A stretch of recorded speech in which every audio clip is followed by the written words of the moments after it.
أماما أبد لا نلين حتى إذا حان النفير Wait, is it started? Yeah, sure. It's recording. It's recording. Oh, yeah. Alright. I think we should include this part of the podcast. Yeah, well, It'll it's make like, it like, better. nice and friendly, innit? Let's start, come on, let's go. Alright, assalamu alaikum warahmatullahi wabarakatuh, everyone. Welcome to the fourth episode of the University of Southampton ISOC's podcast. Today we're going to be talking about the misconceptions that ISOC have. It's going to be quite a lengthy episode, so it could even span more than one episode. But there's a lot to talk about, so inshallah we're going to make it start. And so Bismillahirrahmanirrahim. Salatu wa salamu ala Rasulullah. My bad. So I'm Taj. I think I've been in a few of these before, so you guys already know me, hopefully. We've got Osama. Yeah, assalamu alaikum, my name's Osama. And now, over here we got Farhan and Ali. Assalamu alaikum. What do you guys study? I study computer science. And I do biomedicine. What made you want to join in on this podcast, brothers? Well, I mean, it's always been a dream of mine since I was 10 years old. Yeah, this is the first in-person podcast we're doing. We're trying different angles and all that. We've got 2 cameras set up, proper professional things and that. So yeah. So as you mentioned, it's going to be talking about the misconceptions of ISOC. Obviously, ISOC is one of those unique societies that has kind of a stigma around it, and there's different kind of misconceptions and thoughts that people have before they come to university about what the ISOC is and kind of who the ISOC are and what they're about. And we thought that it's important to address them because a lot of them are misconceptions, and a lot of them kind of paint the ISOC in a bad light. But obviously it's not also to show the ISOC, but it's just to kind of clear some things up and hopefully provide some benefit, inshallah. So what I'll start with actually is that within the students at university who are Muslim, you find them they're on different levels. So they come from either not practicing at all and they've got no interest in ISOC at all the way up to kind of the ones who are really practicing, really on it. So the point of this podcast is that on either end of that spectrum, you've got different types of misconceptions. So we're going to address this side of it where they're maybe not as practicing or anywhere up to kind of the 75th percentile, if that makes sense. The people who are really on top of things, who are really on their deen, so to speak, and other words you might use, they're going to have their different misconceptions. So we're not going to address those because that's kind of beyond the point of this. We're trying to marketing towards the people who are a bit more shy about ISOC or might have some more of the common misconceptions. So we'll try and list those and hopefully that's not a promotional video, is it? No, it's not a promotional video. It's just a kind of, like we've already said, just to address the misconceptions. So what's the first one we should discuss?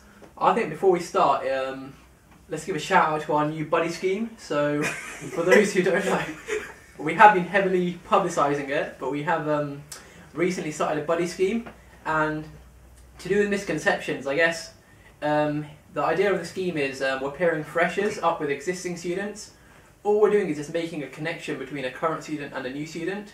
And for those who have conception about ISOC, for those freshers who have a conception about ISOC, by having a current student you can talk to, then you can address those conceptions and see what ISOC is really about. And it's not coming from us as a committee, it's coming from... Yeah, it's not something that's from them, we just kind of facilitate it. Yeah, it's come from people that are taking part, like volunteers who are part of the ISOC. Okay, with that shout done, what's the first misconception? What's the biggest misconception? Well, before you guys joined uni, right, what was your misconception of ISOC? What was your thought of ISOC? Everyone's got to judge you, basically, right? Haram police. Haram police, yeah. Haram police, yeah. Do you feel the same? Because you're probably the closest to being fresher than all of us. So I mean, I thought the ISOC people are going to be super Islamic, super strict. So but we're not. I mean, it's a lot late. Alright, as in trousers above the ankles, all that. Yeah, basically, not as friendly and laid back as I thought. I thought. Sorry, Marco. Yeah, I thought it was going to be going into the masjid. Yeah. You know? I think it's less to do with them being very strict, but more to do with that they'll force it upon you. So if you're not doing something that everyone else isn't doing, or that some people aren't doing, they're gonna impose it upon you. Like oh, your beard needs to be longer. You need to wear a hijab. You need to wear a thobe. You need to do this and that. Yeah. I guess for some it's just going into ISOC you expect these high standards, and for most of us unfortunately we probably just as freshers we're not at that standard, and for most freshers, myself included, I just felt if I'm not at that standard, then I'll just be rejected. But luckily, hasn't proven to be the case. Yeah, I had the same kind of misconception as well. But what actually turned out to be the case? Like, what was the reality of it? It's just brothers like us. It's a nice group of brothers. honest. Yeah, Just a bunch of friends. It's a bunch of it's just a bunch of guys just Yeah. doing stuff, innit? It literally feels like you go in and they're just your mates, Yeah. and they also like, you know, They practice. they as well. practice. So Which you is know, good. you mess about, but then they'll also say, "Oh, do you want to play like Zillow Yeah, as yeah. well?" Which, you know, is pretty nice. At the end of the day, we're just a society bringing brothers and sisters who are Muslims together. Yeah. So And I think as a society, it's not our objective to go and police certain things and say this is wrong and that's right, and you need to go and grow your beard, and you need to chop the end of your thobe off, it's it's below your ankles and this and that. I think the society itself isn't set up for that. And then at the end of the day, I think we need to realise that the people running the society are just students as well. Like, we're on the ISOC, we're just normal guys. Like, you know, there's nothing special about us. And I think, to put it bluntly, you know, we've got our own lives to be worrying about. And it's kind of like, you know, we haven't got the time to be going out and, Because I heard this story, I don't know if it's a story, if it's true or not, of this guy. Basically, he was in a line for a club. And apparently this guy on a moped came up to him and said, "Don't do it, bro, it's not worth it." How And did then you just know this drove story? off into the night. I don't know, I just heard it one time. were you there? No, I wasn't. I wasn't the guy in the line, I'm just saying that. But this is... Moped, yeah. I thought this is what guys in the ISOC were doing. Like mopeds going out to the clubs and that and talk to the guys there. But now the reality of the situation is that, you know, we've all got our own battles as well. And we're on a journey just as much as everyone else. Obviously, the only difference between us and them is that we've just taken a responsibility to make ISOC work. But part of that is not going on policing things and forcing and, you know, making people feel uncomfortable. Because At the end of the day, we are all sinners, aren't we? So yeah, exactly. we're not ones to judge other people's sins. Exactly, and also like we're not people of knowledge, or we're not in a position where we can start lecturing people on what's wrong or right. Obviously, like there are certain times where we have to give nasiha, because nasiha is part of the deen, and where we feel necessary and where we feel capable, we will do that. But that's kind of we very much got in mind that when it comes to that, we have to be very careful, because sometimes it can push people away as well. Yeah, So true. we can't say that we don't remind people, because that would be false, and also that would be wrong also, because part of the deen is nasiha, but we have to be careful with it, and we have to be careful with how we word things as well. Because obviously if we see something madness going on in the prayer room, Yeah. like, So, that's yeah, just, you know, it's sort of our duty to put a stop to it. yeah, we have to stop it. And anyone who's in the prayer room, like even if you're just like you're not on committee, you're not even involved in ISOC, it should be your duty to stop like anything if you find something that's Yeah, like, of course, yeah. that's not acceptable. But, you know, little things that people kind of think that we're going to judge them upon, like, oh, if they're in a library and they caught slipping or something like that, or, you know, whatever it be like, we don't care about that. Like, it's not in our constitution to deal with that. Exactly. I guess another main misconception which everyone thinks, which I think, and I've seen other people say as freshers, that we as Muslims, part of the ISOC, we're not here to have fun, we're here to read Quran, pray, halakas, all that Islamic stuff, Students of knowledge. students of knowledge. Yeah. I wish we were, but we do have some fun as well. I mean, it's not to say that that kind of stuff isn't fun. I mean, but we also have for example, in freshers, I remember that when I first went to an ISOC event, I think it was like the chai where we just had biscuits and tea, and it was pretty fun. And to be honest, I wasn't actually planning on going. I had no idea anything about the ISOC. I didn't know anything about it. And the only reason I went is because two of my flatmates went and they asked me to come with them. So I went with them, and it was quite enjoyable, and I think it's definitely worth it. Yeah, man, I think that's actually one misconception I never had, because the way I found ISOC was through Facebook, and they posted their events list. So I thought, okay, ISOC does bowling and dessert and stuff like that. But I didn't think anything much more than that. I didn't really have that kind of misconception myself, which is quite weird. Should we count how many times we say misconceptions? Yeah. It's going to come up a lot. You find a simile for it. Misinterpretation, or I don't know. Alright, so there's anything else to say? Mention Radicalization.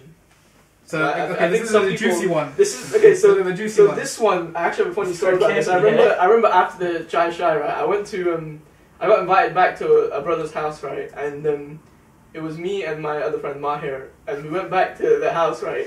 And the whole way there, the only thing that I was thinking was that I'm about to be radicalized. Like, it was a genuine thought that I had. I never thought like that. I never think that, but like, you know.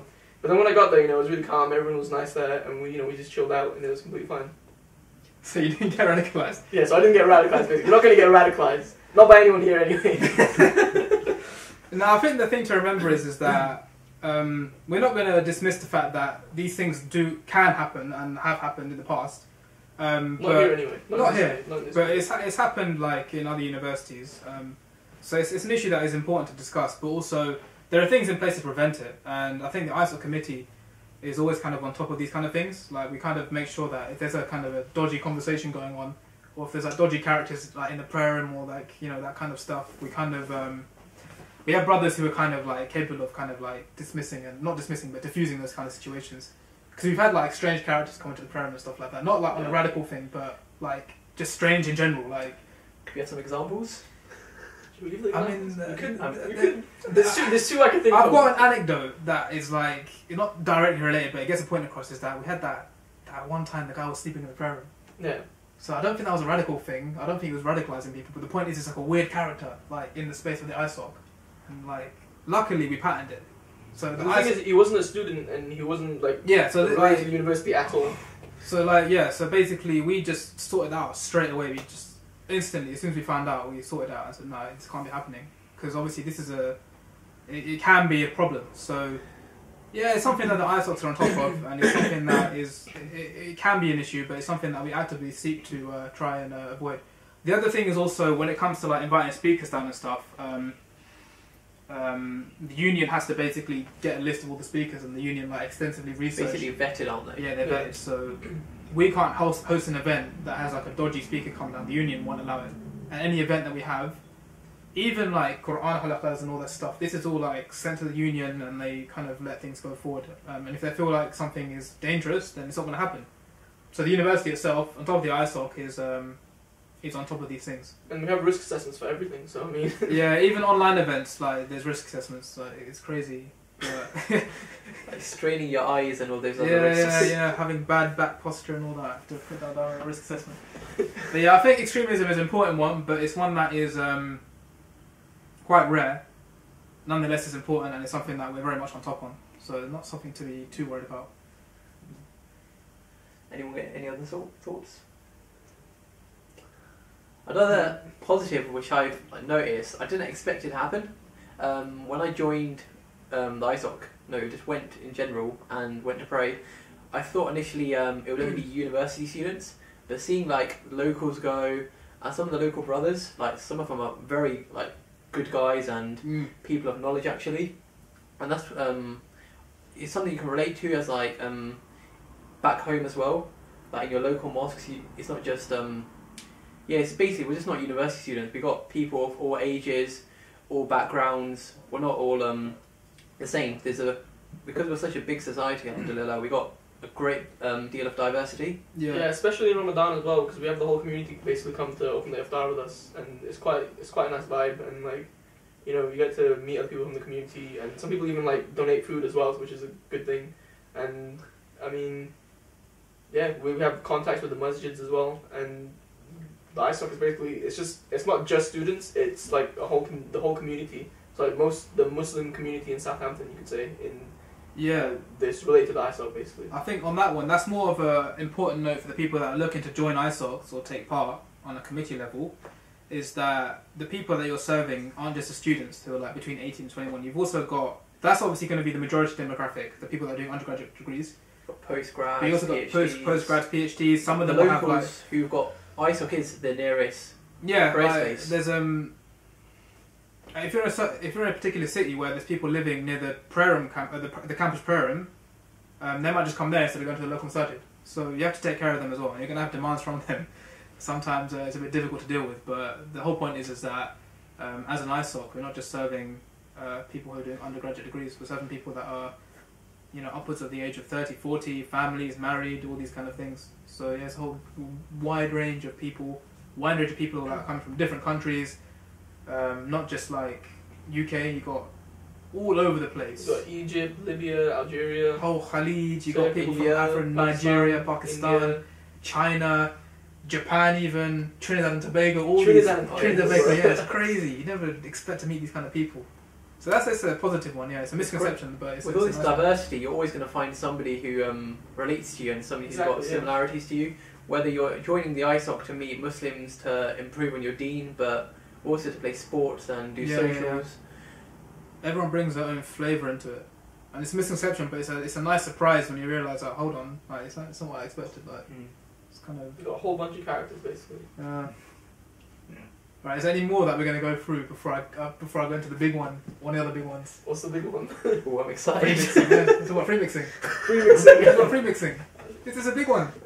Yeah, I mean, I think a lot of people before joining the ISOC, they think that it's a thing that doesn't happen basically. Like I don't think anyone comes to ISOC, or not many people come to ISOC with the intention of well, but bluntly, finding a wife basically. Yeah, or just chatting to girls, isn't it? Yeah, exactly. It could be blunt, bro. You have to be blunt because we Yeah. live in reality, bro. This is the kind of things that we have to deal with. I actually If heard you're a coming- certain brother who joined basketball to because he thought it was mixed. Yeah, you hear some mad things, bro. Like you hear some. Basically, mad if things. you're coming to ISOC to find a wife, don't come to find a wife. Yeah, Find another reason to come, basically. Yeah, it depends how you look at it, man. I personally think that okay, look, the ISOC, right? This is one thing we can't be apologetic about. Is that other societies, okay, fine. They've got like we have Islam. That's the backbone of our society, right? Yeah. And there's no two ways about it, right? We know that freemixing is impermissible because, you know, anything that leads to zina is impermissible. Anything that even goes near it, don't even go near it, right? This is from Quran. I can't remember the exact verse, but the point is, freemixing. It's not something we can do, and we can't be apologetic about it because obviously, like we can tiptoe around it and make it all like yeah, this and that, but I think we have to be very blunt and very stern on that stance because it comes from the deen, and it's not something we want to be held to account for. Yeah, and I think a lot of people, not a lot of people, some people don't come to the ISOC because of that specific reason, which is, I guess, is okay with us because we can't really. It's just something that we can't cater to, and if that's what you want, then you got to look somewhere else, or you know, maybe. Yeah, and the point we try to want to get across is that you know, for a lot of brothers who come to uni, even sisters, brothers and sisters, it's not unique to either one, but they either come from a background that's like so conservative to the point that when they've moved up to uni, they've got so much freedom they don't even know what to do. Exactly. So they might get caught into certain things. Yeah, we don't want to provide a platform for that to happen. And the point we want to get across is that you can have as much fun as you think you're going to have. Because people, obviously it's a natural thing, right, to want to, you know, engage with the other gender. Because this is from the fitrah, it's how we're made as human beings. Yes, medical at the end of the day, chemicals and all that. Yeah, obviously it's from the fitrah of Allah as well, you know, raw fitrah, that's the main thing. But yes, medical science can explain that as well. It's something that's innate to us. Yeah, I forgot the point I was going to make now. Now, I was going to say basically, so you might think that is that's what you want. That's an experience you want to have. You want to have friends who are girls and this and that. It could even be, you know, male apprentices all, but further than that as well. But what we want to do as an ISOC is prove to people, to brothers and sisters, that you don't have to be in mixed circles to have fun. You don't need to have. It's not all about like having a girlfriend or a boyfriend. Yeah. Or, you know, doing drugs, getting drunk. It's not. You can have fun without all that stuff and, you know, still be on the deen and, you know, please Allah basically. Like we do, especially when it comes to freemixing as well. Like a lot of people, I think they come to uni thinking, okay, it's okay if I'm in a mixed group and stuff like that. And okay, fine, if you want to do that, go for it. But we want to prove to people that you can have just as much fun, and if not even more fun, and have more benefit for yourself, staying within just the brothers, within just the sisters. Yeah. On that point, like the brotherhood in Southampton, that's one of the things which people do say from outside, how strong the brotherhood is, and like everyone's there to help you academically as well, socially. You'd always find there's people available to speak to about anything at the end of the day, and that's like the strength of the brotherhood which we've made. Well, that's what the ISOC is, isn't it? It's about the companionship, and obviously, that's like the most important part is finding good companions through ISOC. And through none of that requires freemixing. So it's kind of hard to explain unless you kind of experience it. But But even Yeah, I us, think- lot, none of us study the same course, but Yeah, we all yeah, met Yeah, through the exactly. ISOC. Yeah. Sorry, I just wanted to make a point as well with the whole brotherhood stuff. I didn't realize Ancestors, by the way. Yeah. ancestors, yeah. So like throughout like Common secondary sexist. school, throughout like primary and secondary school, you know how you're segregated by years. Yeah. Yeah. So you know you'd be usually scared to talk to people who are above you, and you'd never think about talking to Yeah, people who yeah. are below you. Yeah. I never realized like coming to university how like that just disappears. And Yeah, how, like even like yeah. how like seniors will just come to you, talk to you, you'll make like. Yeah. Like Great what year friendships. in that? What year you're So second I'm year, right? second. I'm in like 5th year, so Yeah. that just proves the point. Like So like, So if how old this- are you? How old are you? I'm 23. I'm 20. I think like 25. But even then, we have PhD students and people who are like 25, 24 years old, right? 26. And you'll have freshers becoming good friends with them and hang out with people who are older than them, and people who are hanging out with people who are younger than them, and it's like age is it's just a number basically here. Like I mean, like what else can I say? It's just like Yeah. it doesn't matter. I think 'cause everyone's got to a certain level of maturity now. Because obviously, when you're like in year 6, and the difference between year 6 and year 5 is like a whole year. But that's like 10% of their entire life. Exactly. Yeah. Whereas like now it's a smaller percentage change. So like 18-year-olds they've come to they're not like the most mature, but they've come to a certain point where they can like at least have a conversation with someone. They're adults basically. They're adults, yeah, exactly. Everyone's an adult, yeah. Yeah. So ISOC is not a place to come and free mix, but the point that we want to make is that it's a place where you can get brotherhood, and it's a place that we're trying to prove to you that, you know, despite what you might think is good or what you might think you want, you can have just as much fun, if not more, and benefit through just that brotherhood that the ISOC can provide. And that's not just ISOC in general, that's just Muslim brothers in general. Like, we're not just saying that you have to come to ISOC and get that. It's just being around Muslims in general, and Muslim students and good brothers and sisters. And on the topic of brotherhood, I'd say what's really strong is how we try not to, or I've noticed in other years, older years, when I was one of the younger students, nobody's really isolated. So like for myself, I think I went to like one event in our Freshers Week. Then I've got a few brothers asking me when I'm going to come to the next one, and stuff like that just makes you feel good that People take the extra people step. they make the extra step just to make you feel welcome.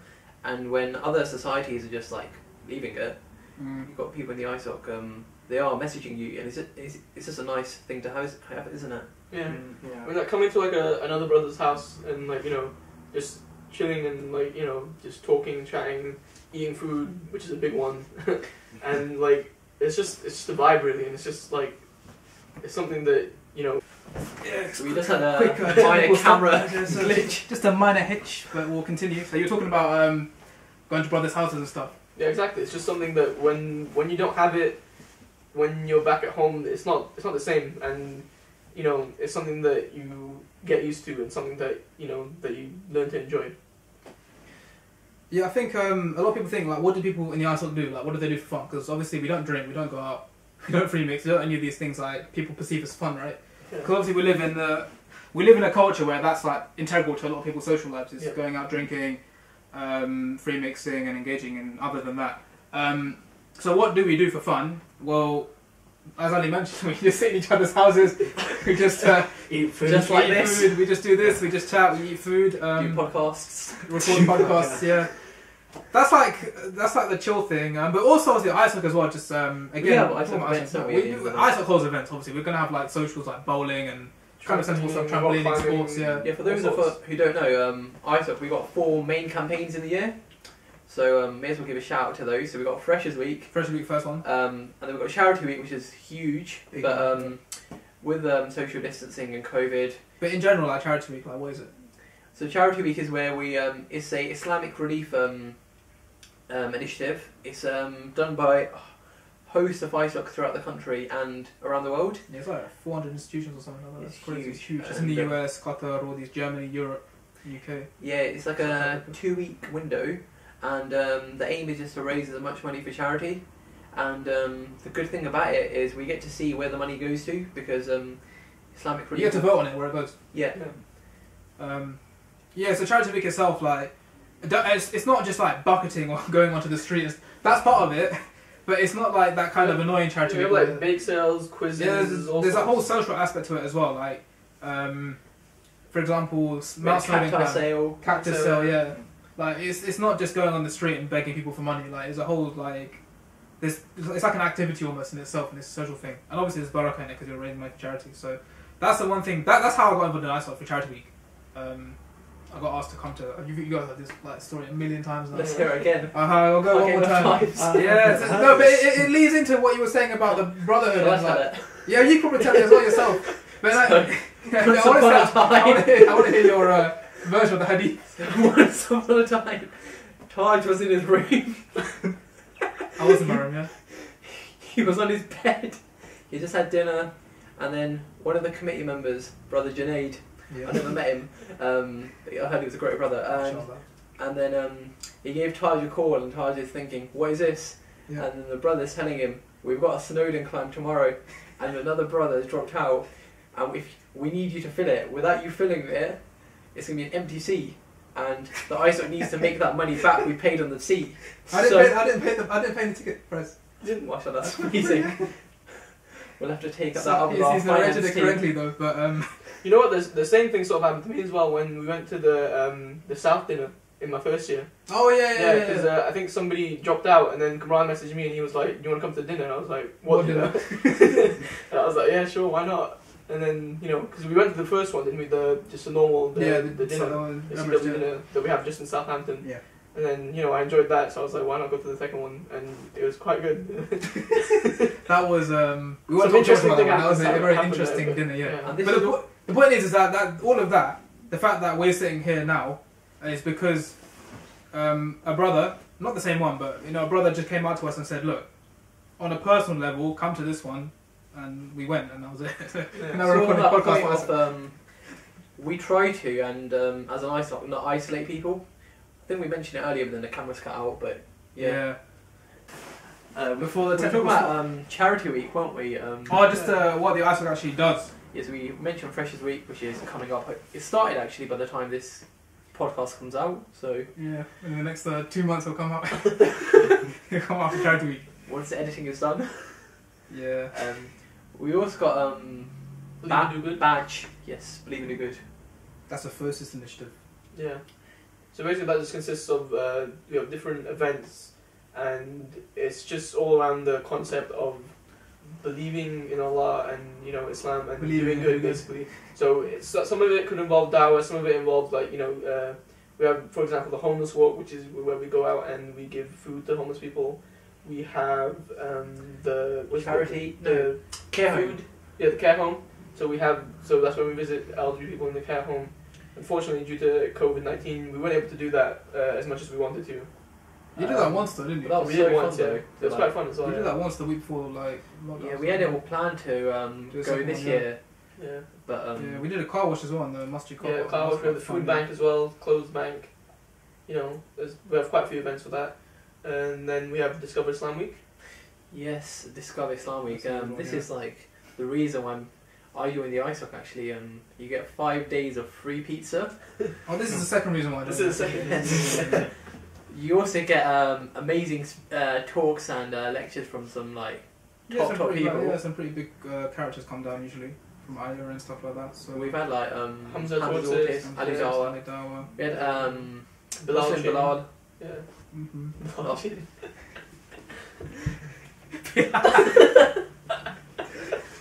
Excuse that. That was a good one though, mashallah. That was a good talk. Yeah. Yeah. Yeah, man. So and then obviously the last one, or actually the first one technically, is Ramadan. So this is actually quite a big topic. So obviously when you're at uni, if you're living away from home, given that Ramadan now is in April, May time, which is right around exam, so people typically going to be on campus. The ISOC, what we do at Southampton at least, and I think this is the case for most of the unions as well, we'll do iftar basically every day. So is someone going to come in? Nah, don't. Mario's coming in. Mario's just about to storm in.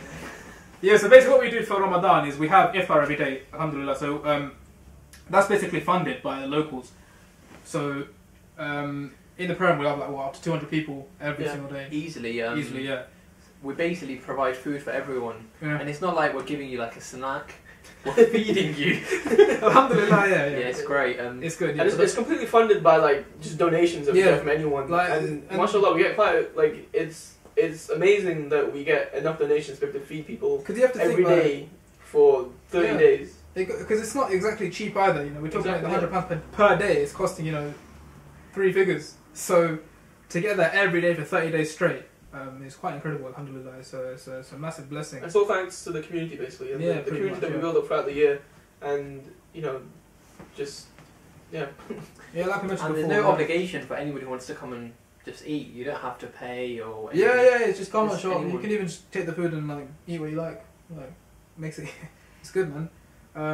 That's Ramadan, so we have that in the prayer room every day without fail.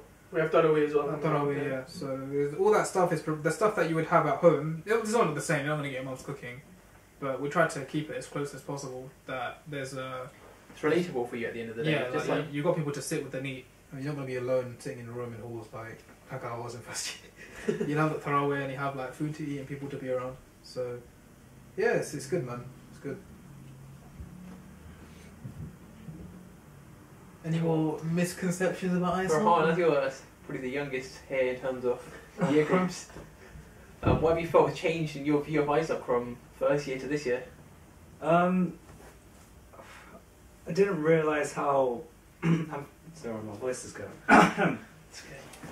But I didn't realise. I think we touched on it before. I didn't realise how like open people are to you, because like I'm also like a part of other societies as well. Yeah.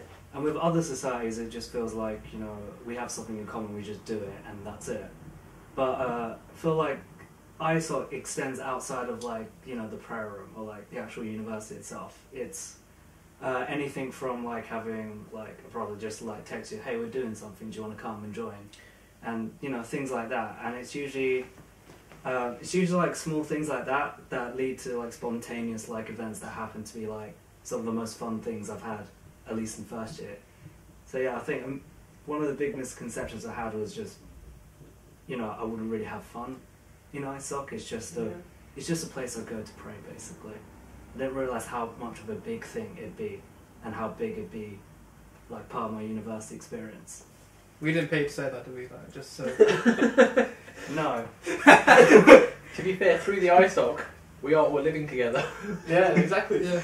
Actually, yeah, I was looking for a house, and I think I mentioned it to someone, and then out of nowhere, I think I had Faris who just texted me saying, we need someone, we hear you're looking for a house, do you want it?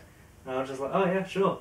But otherwise I would have been pretty much stuck because I was already really late, so the ISOC came in And really the great thing is, handy. it's not just like, we weren't just like some random people that you never heard of. It was like, you know, people that you've interacted with, you maybe know a bit about their personality, you know what courses they're doing, you know, and you know their names and their faces. And they're all Muslim as well, so you And haven't, they're all Muslim yeah, as well, you haven't so got yeah. the issues of like, you Yeah. know, potentially living with non-Muslims who are going to be doing stuff that you wouldn't be comfortable with in the house. Yeah, that was a big thing, a big Yeah. worry, especially coming to university, was trying to find a house for second year with people that I'd be comfortable with, Yeah.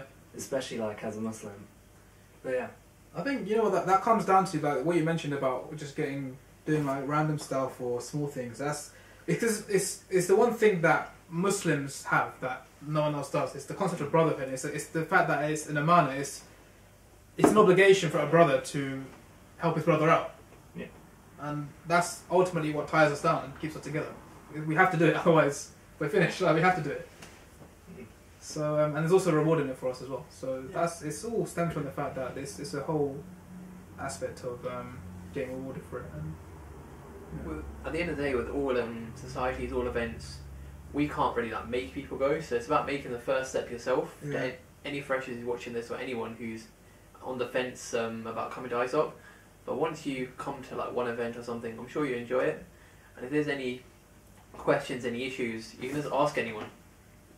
Yeah, you can message the ISOC Instagram page, or you could even, if you have like, if you message the Instagram page, you can get added to like the brothers group chat or the sisters group chat, and you know. That's in general as well, not just Exactly, Southampton, but in And general. you know, you can speak to someone. So, for example, if you're at uni, if you have any problems, if you have any questions, anything you need, just speak to one of us. Speak to any member. Speak to a committee member. Speak to just a brother or a sister, and you know, inshallah, they'll be able to help you. So I think my cards on, I've got like 2 minutes, so we'll just summarise quickly. So first misconception is we don't have any fun or anything like that. Yeah. So definitely not the case. Are you sure? definitely not the case. We had a lot of fun doing this today, didn't we? Lots of fun. Yeah, Yeah. I had so much fun. Got a full production set up What was here. the second one? Radicalism. We're not radical. Number 3, no, you can't do Freemixing, sorry, but there's what is the alternative is better for you, inshallah. What was the other one? Range of people that you meet. You won't just meet students, you meet other people as well. Lack of isolation. Yeah. We won't isolate you. Yeah, we're not going to haram police you, basically. We've got other things to worry about. Where we see fit, if we see something crazy going on, obviously we have to say something, but That's in general. it's You just do that- it's you just do that in that's general, not yeah. an ISOC thing. That's a Muslim thing, and that's never happened. So we're not going to harm police. We've got our own lives to deal with as well. So I Yeah, I think you summed it all up. think that's it. So my camera is literally about to die. So jazakumullah khair for watching. Barakallahu feekum. Assalamu alaikum wa rahmatullahi wa barakatuh. See you guys next time, inshallah. علينا أسود العرين نمضي أماما أبد لا نلين حتى إذا